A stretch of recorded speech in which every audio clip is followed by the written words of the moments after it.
아무것도 염려하지 말라 이런 말씀의 제목으로 은혜를 나누고자 합니다. 오늘날 보면 나라의 염려, 또 가정의 모든 육체의 염려, 많은 염려들이 있지만 하나님은 오늘 우리에게 염려하지 말라 말씀하시는 줄로 믿습니다. 의사들은 스트레스를 만병의 근원이라고 하는데 흔히 우리는 푹 자고 나면 피로와 스트레스가 다 해소될 것이라고 생각하지만 실상은 그렇지 않다고 합니다. 미국 펜스테이트 대학교 연구에 따르면 스트레스에 쌓인 채 잠이 들면 더 높은 스트레스 상태에서 잠이 깬다고 합니다. 스트레스로 수면의 질이 떨어지면 다음날 스트레스가 더 증가하고 또 다시 잠을 깊이 이루지 못하는 악순환에 빠지게 된다고 합니다. 그러므로 스트레스를 내버려 두어서는 안 되는데 반드시 해결해야 될 문제가 바로 스트레스라는 것입니다. 염려가 가득한 마음은 예수님께서 가시 떨기에 휩싸인 밭이라고 말씀하셨습니다. 우리는 염려가 별것 아닌 것으로 생각하기 쉽습니다. 그러나 예수님께서는 우리의 염려 때문에 하나님의 말씀이 열매를 맺지 못한다고 말씀하고 있습니다. 마가복음 4장 18절로 19절에 또 어떤 이는 가시 떨기에 뿌려진 자니 이들은 말씀을 듣기는 하되 세상의 염려 때문에 또 재물의 유혹과 기타 욕심이 들어와서 말씀을 막아 결실하지 못하게 되는 자다라고 말하고 있습니다. 그래서 염려가 가득한 마음을 가시 떨기에 비유해서 말씀하고 있습니다. 씨앗이 가시 떨기에 떨어지면 열매를 못 맺는 것 같이 우리 마음에 염려가 가득하면 하나님의 말씀이 주어져도 열매를 맺지 못한다는 것입니다. 한번 따라해 보겠습니다. 예수 이름으로 모든 염려는 떠나갈지어다. 보아의 아버지로 불리던 조지 물러는 믿음이 시작되는 곳에는 염려가 사라지고 우리가 믿음으로 충만하면 염려가 사라지고 염려가 시작되는 곳에는 믿음이 끝이 난다 이렇게 말을 하고 있습니다. 염려는 믿음과 반대되는 것으로 염려를 물리치는 가장 좋은 방법은 기도인 줄로 믿습니다. 오늘 말씀하신 것처럼 아무것도 염려하지 말고 모든 일에 기도와 간구로 너희 구할 것을 어떻게 해요? 감사함으로 하나님께 아뢰라는 것입니다. 그리하면 모든 지각이 뛰어난 하나님의 평강이 그래도 예수 안에서 너희 마음과 생각을 지키시리라라고 말씀하고 있으므로 우리가 염려가 다가올 때마다 하나님 모든 염려를 하나님께 맡깁니다라고 기도해야 될 줄로 믿습니다. 염려와 근심이 마음속에 들어오면 농구 선수가 볼을 던지듯이 하나님 여기 염려를 던집니다. 십자가 앞에서 하나님 내려놓습니다. 받아주십시오라고 기도해야 될 줄로 믿습니다. 시시각각으로 마음에 오는 염려와 근심을 하나님께 맡기라는 것입니다. 오직 예수님만이 가시밭, 엉겅퀴 같은 고통을 극복하고 반대로 마음의 평안과 기쁨과 희망을 주시는 줄로 믿습니다. 고린도전서 4장 7절로 9절에 보면 우리가 이 보배를 질그릇에 가졌으니 이는 심히 큰 능력은 하나님께 있고 우리에게 있지 아니함을 알게 하려 함이라. 우리가 사방으로 오개쌈을 당하여도 쌓이지 아니하며 답답한 일을 당하여도 낙심하지 아니하며 박해를 받아도 버림받지 아니며 거꾸로 뜨림을 당하여도 망하지 아니하고 라고 말씀하고 있습니다. 예수님이 우리와 함께 하심으로 모든 스트레스와 어려움과 박해와 답답한 일을 당해도 우리는 망하지 않는 줄로 믿습니다. 우리가 왜 염려합니까? 망할까봐 염려하는데 보배 대신 예수님이 우리와 함께함으로 우리는 넉넉히 이기고 극복하게 되는 줄로 믿습니다. 사람들이 염려하고 걱정하는 것은 대부분 내일에 대한 것입니다. 하지만 우리는 내일 무슨 일이 일어날지 알 수가 없습니다. 야고보서 4장 14절에 내일 일을 너희가 알지 못하는도다. 너희 생명이 무엇이냐? 너희는 잠깐 보이다가 없어지는 안개니라 라고 말씀하고 있습니다. 그러므로 내일 일을 염려하느라고 오늘 하루를 불행하게 사는 것은 어리석은 일이라는 것입니다. 예수님이 내일 일을 위하여 염려하지 말라. 내일 일은 내일 염려할 것이요 한날의 괴로움은 그날의 족하니라 라고 마태복음 6장 34절에 말씀하고 계신 줄로 믿습니다. 내일 일은 내일 염려하라고 했으니까 오늘 기쁘면 기쁨으로 살아가야 될 줄로 믿습니다. 오늘 아무 일도 없는데 우리가 염려할 필요가 없는 줄로 믿습니다. 기독교 작가 맥스 루케이도는 여행이라는 책에서 인생의 짐을 이기기 위한 하루도 빠짐없는 빠짐없이 시편 23절을 묵상한다고 말을 하고 있습니다. 여호와는 나의 목자시니 내게 부족함이 없으리로다. 부족함이 없는 줄로 믿습니다. 그가 나를 푸른 풀밭에 놓이시며 실만한 물가로 인도하신다. 내 영혼을 소생시키시고 자기 이름을 위하여 의의 길로 인도하신다. 내가 사망의 음침한 골짜기로 다닐지라도 해를 두려워하지 않을 것은 주께서 나와 함께 하심이라. 나만 보면 우리가 염려하는 거죠. 내 안에 보배 되신 예수님이 계심으로 우리는 염려하지 않는 줄로 믿습니다. 주의 지팡이와 막대기가 나를 안위하시나이다. 주께서 내 원수의 목전에서 내게 상을 차려주시고, 우리가 원수가 다가와도 하나님은 기쁨의 상을 차려주시고 기름을 내 머리에 바르셨으니 내 잔이 넘치나이다. 내 평생의 선하심과 인자하심이 나를 따르리니 내가 여호와의 집에 영원히 살리로다라고 이 말씀을 읽고 묵상하면 거기서 우리가 세상 짐을 내려놓을 수 있는 은혜를 받게 된다는 것입니다. 우리는 오늘 기쁨으로 하나님 앞에 즐거워하고 예배해야 될 줄로 믿습니다. 첫째로 너희는 마음에 근심하지 말라라고 말씀하고 있습니다. 염려와 근심과 불안, 낙심 이런 것이 합쳐서 스트레스가 되는데, 스트레스는 마음에 받지만 온 마음과 육체의 병의 근원이 된다는 것입니다. 생각이 우리 육체를 다스리는 거죠. 염려, 근심, 불안, 낙심과 같은 마음의 압박은 우리의 건강을 해치는 스트레스라는 것입니다. 우리는 마음의 스트레스를 일시적인 것이라고 잘못 알고 있는데, 사실 우리의 심신의 건강 60%가 스트레스에 의해서 좌우된다는 것을 알아야 된다는 것입니다. 우리가 어떤 생각을 하느냐에 따라서 우리의 마음과 육체도 달라지게 된다는 거죠. 잠언 4장 23절에 모든 지킬 만한 것 중에 더욱 내 마음을 지키라. 생명의 근원이 이에서 남이니라 라고 말씀하고 있습니다. 좋은 생각을 하고 좋은 마음을 가지게 되면 어떻게 해요? 생명력이 풍성하게 되는 줄로 믿습니다. 누가복음 10장에 보면 어느 날 예수께서 마르다와 마리아의 집을 방문하셨는데, 마르다는 일을 하느라 너무 바빠서 주님의 말씀을 들을 시간이 없었습니다. 누가복음 10장 40절에 마르다는 준비하는 일이 많아 마음이 분주한지라라고 말씀하고 있습니다. 예수님이 함께 계시는데도 불구하고 일을 하느라고 너무 마음이 분주해서 예수님의 말씀을 들을 수가 없었다는 것입니다. 그러나 마리아는 예수님의 발 앞에 앉아서 예수님의 말씀을 듣고 넘치는 은혜를 받고 있는데, 마르다는 대접하는 일에 바빠서 음식한다고 부엌에서 이리 뛰고 저리 뛰어 마음이 분주해서 예수님이 무슨 말 하는지 알아듣지 못한다는 것입니다. 그러다가 동생이 자기만 일하도록 내버려 둔다고 화가 나가지고 우리 동생도 좀 시켜주십시오, 나만 부려먹지 말고라며 투정을 합니다. 사실 동생이 부려먹은 적은 없죠. 자기가 스스로 대접을 넘치게 잘하려고 하다가 마음에 시험이 든 것입니다. 그러므로 우리가 스트레스에 걸리면 예수님이 방 안에 같이 있는데도 불구하고 조금 더 은혜를 받지 못하게 된다는 것입니다. 오늘날에도 마르다와 같은 삶을 살아가는 사람들이 있다는 것입니다. 우리가 이러한 성격을 고쳐야 될 줄로 믿습니다. 하루 종일 멍에를 메고 밭을 가는 소처럼 먹고 살기 위해 이른 아침부터 늦은 저녁까지 쉴 새 없이 일을 합니다. 그런데 주님께서 함께 멍에를 나누자고 우리를 초청하는데, 그런데도 불구하고 혼자서 멍에를 쥐고 힘겹게 밭을 갈고 있는 우리의 형편이라는 것입니다. 주님께서 함께 하시는데도 불구하고 혼자서 염려와 걱정을 하는 것이 바로 우리의 현실이라는 것입니다. 주님께서 수고하고 무거운 짐진 자들아 다 내게로 오라고 해도 안 온다는 것입니다. 주님은 짐을 맡아주시겠다고 하여도 맡기지를 못한다는 것입니다. 한번 따라보겠습니다. 우리의 짐을, 나의 짐을, 영원 불량의 짐을 하나님께 맡깁니다.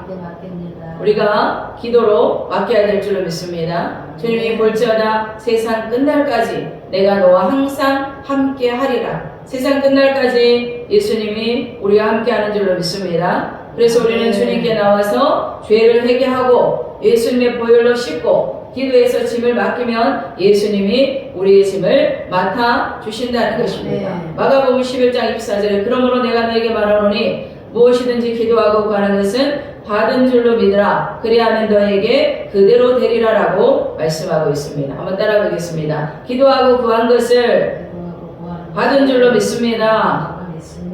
그대로 될 줄로 믿습니다. 그대로 될 줄로 믿습니다. 네. 아멘. 마귀는 어떻게 해요? 의심하게 하는데 우리는 믿어야 될 줄로 믿습니다. 고린도전서 2장 9절에 기록된 바 하나님이 자기를 사랑하는 자들에게 예비하신 모든 것은 눈으로 보지 못하고, 지금 눈에 안 보여도 하나님 예비하고 계신 줄로 믿습니다. 아멘. 귀로 듣지 못하고 우리의 마음으로, 사람의 마음으로 생각하지도 못하였다 함과 같으니라 라고 말씀하고 있으므로 저와 전도사님 위해서 하나님께서 우리 교회에서 엄청나게 예비해 놓으신 줄로 믿습니다. 네. 둘째로 내 멍에는 쉽고 내 짐은 가볍다라고 말씀하고 있다는 것입니다. 나의 멍에를 메고 내게 배우라. 그리하면 너희 마음이 쉼을 얻으리니. 이는 내 멍에는 쉽고 내 짐은 가벼웁니다.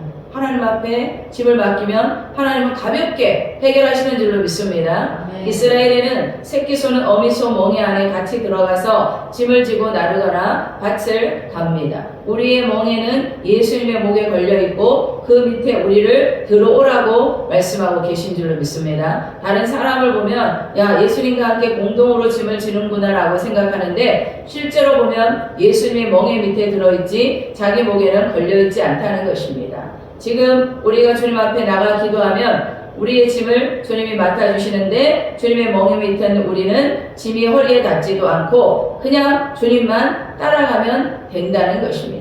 그런데 우리가 따라가면 되는데 자꾸 염려하는 거죠. 주님께 엎드려 기도할 때 마음의 불안, 초조, 절망이 사라지고 평안이 다가오면 기도가 응답된 줄로 믿습니다. 주님이 기도한다, 아무리 우리가 기도한다고 해도 세상 생각이 머리에 왔다 갔다 하면 왔다 갔다 하고 불안하면 안 됩니다. 기도를 집중적으로 할 때 하나님께서 우리의 모든 마음의 걱정이 빠져나가고 평안이 마음에 다가오게 하는 줄로 믿습니다. 평안이 다가오면 우리 하나님께서 우리에게 응답하여 주신 것인 줄로 믿습니다. 주님은 우리로 고생하는 것이 하나님의 뜻이 아니고 휴식을 주기를 원하시는 줄로 믿습니다. 시편 42편 5절에 내 영혼아 어찌하여 낙심하며 어찌하여 내 속에서 불안해하는가. 너는 하나님께 소망을 들아 그가 나타나 도우심으로 말미암아 내가 여전히 찬송하리로다 라고 말씀하고 있습니다. 하나님께 소망을 두면 하나님이 도우러 나타나시는 줄로 믿습니다. 한번 따라해 보겠습니다. 하나님이 도우시러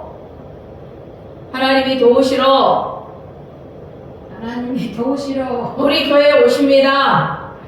우리 교회 도우시기 위해서 네. 우리 교회에 오십니다. 휴식을 주기를 원하신 줄로 믿습니다. 네. 우리가 바쁘고 힘겹게 살아가기를 하나님께서 원하시지 않는다는 것입니다. 시편 55편 22절에 내 짐을 여호와께 맡기라. 그가 너를 붙드시고 의인의 요동함을 영원히 허락하지 아니하시리로다. 우리가 요동하는 것을 하나님께서 허락하지 않으신다는 것입니다. 지켜주신다는 것입니다. 베드로전서 5장 7절에 너희 염려를 다 주께 맡기라. 그가 너희를 돌보심이라 라고 말씀하고 있습니다. 아멘. 하나님 우리를 돌보시는 줄로 믿습니다. 사람이 마음으로 자기 길을 계획할지라도 그의 걸음을 인도하신 이는 하나님이다 라고 잠언 16장 9절에 말씀하고 있습니다. 아멘. 우리가 아무리 계획해도 계획한 대로 안 됩니다. 하나님이 계획해서 이를 실천하여 주시는 줄로 믿습니다. 이스라엘 백성이 430년 동안 애굽에서 종살이 하다가 나올 때 군대도 없고 창검도 없고 무장도 안 되었는데 장정들만 70만 또 300만 명이 자녀들과 부녀자들과 애굽에서 나왔습니다. 이스라엘 백성은 도로 포로로 잡힐 위기에 있을 때 모세가 무엇이라고 말했습니까? 너희는 가만히 있으라. 오늘 하나님께서 우리를 위하여 싸우는 것을 보라. 하나님 우리를 위해 싸워주시는 줄로 믿습니다. 너희가 본 이 애국 군대는 다시는 영원히 보지 못할 것이라. 우리가 영적인 전쟁에 싸워 이기게 하시고 원수의 일을 다 멸하여 주시는 분이 바로 하나님이신 줄로 믿습니다. 시편 37편 5절에 내 길을 여호와께 맡기라. 그를 의지하면 그가 이루신다라고 말씀하고 있다는 것입니다. 그러므로 우리의 할 일은 하나님께 맡기는 것이 바로 우리의 일이라는 것입니다. 우리 교회의 일도, 우리 가정의 일도, 또 질병의 일도, 또 물질의 문제의 일들도 다 주님께 맡겨야 될 줄로 믿습니다. 그러면 맡아주신다는 것입니다. 세 번째로 두려워하지 말라. 내가 너와 함께하니라 라고 말씀하고 있습니다. 그러므로 우리는 환경을 바라보고 두려워해서는 안 된다는 것입니다. 한번 따라해 보겠습니다. 나는 예수님의 말씀을 바라봅니다. 예수님의 말씀을 바라봅니다. 네. 눈에 보이는 환경을 바라보게 되면 두려워진다는 것. 두려워 말고 놀라지 말라. 하나님께서 우리에게 말씀하신다는 것입니다. 이사야 41장 10절에 두려워 말라 내가 너와 함께함이라. 놀라지 말라 나는 내 하나님이 됨이니라. 내가 너를 굳세게 하니라. 참으로 너를 도와주리라. 참으로 나의 의로운 오른손으로 너를 붙들리라. 또 시편 91편 14절로 16절에 하나님이 이르시되 그가 나를 사랑한즉 내가 그를 건지리라. 우리는 하나님을 사랑하는 자인 줄로 믿습니다. 네. 여기 있는 사랑은 바로 찰싹 달라붙는 것을 의미합니다. 하나님이 이르시되 그가 나에게 찰싹 달라붙어 있으니 내가 건진다는 것입니다. 우리는 매일매일 주일마다 하나님 앞에 나와서 주님 앞에 붙어있고, 가정에서 예배할 때 주님 앞에 붙어있고, 수요 예배 또 금요 예배 새벽 예배로 주님 앞에 붙어있는 줄로 믿습니다. 그가 내 이름을 안즉 내가 그를 높이리라. 그가 내게 간구하리니 내가 그에게 응답하리라. 그들이 환난 당할 때에 내가 그와 함께하여 그를 건지고 영화롭게 하리라. 내가 그를 어떻게 해요? 장수하게 함으로 그를 만족하게 하며 나의 구원을 그에게 보이리라라고 말씀하고 있다는 것입니다. 그러므로 우리가 가정에도 바라볼 수 있는 곳에 말씀을 적어서 붙여놓고 들어오며 나가며 바라보면 우리의 믿음에 도움이 된다는 것입니다. 말씀이 곧 하나님의 능력이니까 말씀이 우리 마음속에 들어가서 용기와 힘을 주시는 줄로 믿습니다. 아멘. 바알의 선지자 450인가 누가 참신인가 경쟁을 한 엘리야가 여호와의 불이 내려와서 자기가 내놓은 재물을 태운 후에 거짓 선지자들을 다 잡아서 기손 시내에서 죽였습니다. 뿐만 아니라 엘리야는 하나님께 기도하여 큰 비를 내리게 했는데 그 가운데 스트레스를 감당하지 못하자 그는 강야로 들어가서 나무 밑에 누워서 하나님 나를 죽여주십시오. 이제 볼일 다 보았습니다 라고 낙심할 때가 있었습니다. 누구에게나 다 사람이란 스트레스를 받으면 좌절을 하게 된다는 것입니다.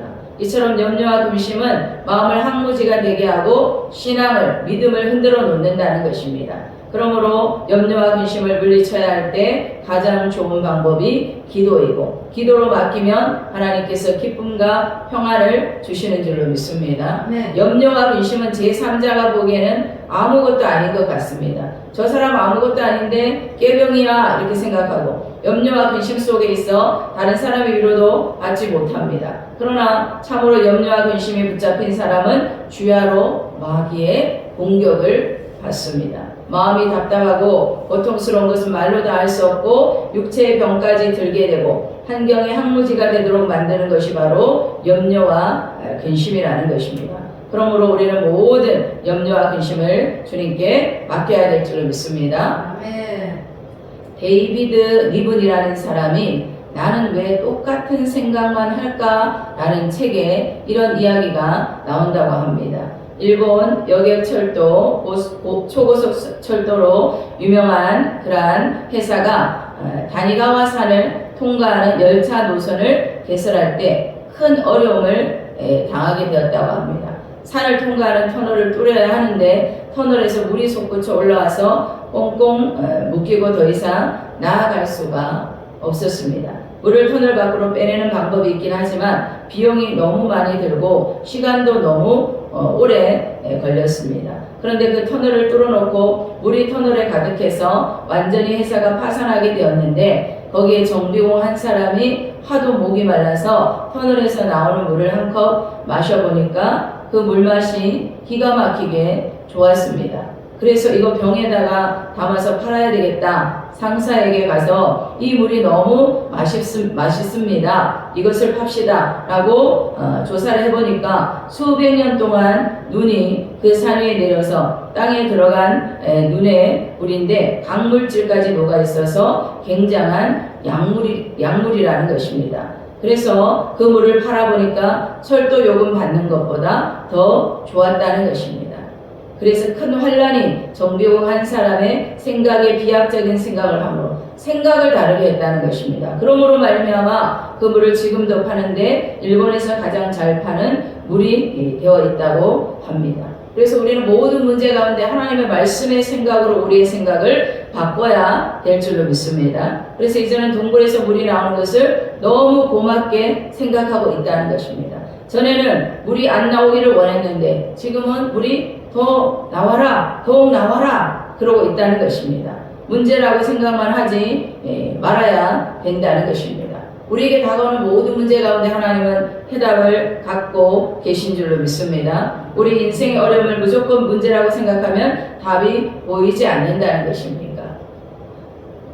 사드락과 메삭과 아벳느고의 그 모든 문제 가운데 풀무불에 그들이 던져지게 될 때 그 문제 가운데 하나님은 그 풀무불에서 건지시는 응답을 갖고 계시는 하나님인 줄로 믿습니다. 우리가 어떤 문제 가운데 있어도 하나님은 해결하신다는 거죠. 다니엘도 마찬가지죠. 사자굴에 던져지지 않았으면 더 좋았을 텐데 던져질지라도 하나님은 그 사자의 입을 막으시는 그러한 하나님인 줄로 믿습니다. 우리가 믿는 하나님이 그러한 하나님인 줄로 믿습니다. 우리의 생각을 하나님의 말씀으로 바꿀 때 답이 보이는데 하나님의 말씀을 읽고 기도하면 성령이 우리의 생각을 바꾸게 해 주신다는 것입니다. 그러므로 우리는 마음에 근심하지 말고 모든 짐을 예수님께 맡기고 두려워하지 말고 함께 하시는 예수님을 바라보고 하나님의 말씀으로 우리의 생각을 바꾸면 하나님께서 놀라운 응답과 기적을 우리 교회에 우리 각 가정에 허락하여 주실 줄로 믿습니다.